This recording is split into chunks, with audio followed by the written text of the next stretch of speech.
而港督彭定康以港大校監嘅身份出席，主持問答時間。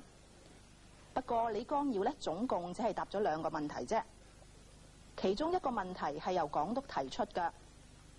港督問到英國喺過去50年撤出亞洲殖民地嘅過程當中李光耀從中係得到乜嘢嘅啟示 On the whole, it has been a disappointing exercise. I remember as a student in Britain being taught constitutional law by a very distinguished professor who had been one of Churchill's cabinet secretaries. And he illustrated with the example of Ceylon how the ideal transition to democracy and self-government would take place. They had their first municipal elections in 1932 for mayor of Colombo and a council for Colombo. They had 2 universities. They had a thick layer of professionals and administrative officers. They had large sterling balances. So they started off with all the advantages that would ensure progress and prosperity. Of course, I was taught this in 1947 when Ceylon had just got independence. And India, of course, had just gone into turmoil with breakup of Pakistan and India. I have never believed that democracy brings progress.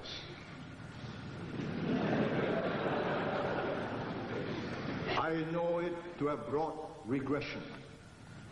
I watch it year by year, every 2 years when I meet my fellow members of the leaders of the Commonwealth. And it need not have been thus. The British never governed these countries by one man, one vote. It was one British government, one British resident, and his word was law. And he had good district officers whose word was also law for that district. I think regardless of the present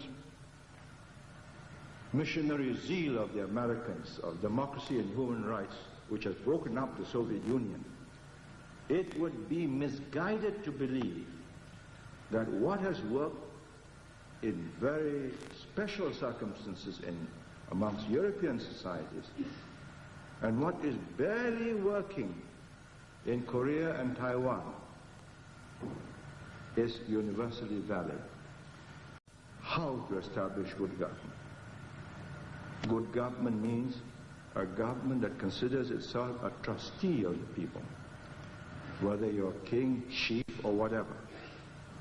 Not somebody in temporary charge and insecure and therefore out to settle an annuity and a nest egg for yourself, which is what has happened in so many countries. So if you ask me what my thoughts on decolonization are, I think they are grim because Western political scientists have not lived in these societies, have not understood that what is required is economic progress, development,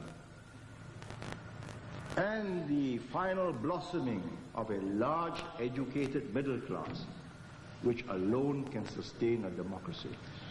When you have 60 to 70% of your population educated, knowing what will work and what will not work, then one man, one vote makes sense. If I give way on Hong Kong to the British, who do not have either military or economic clout to hurt me, then I'm inviting trouble from from Bill Clinton.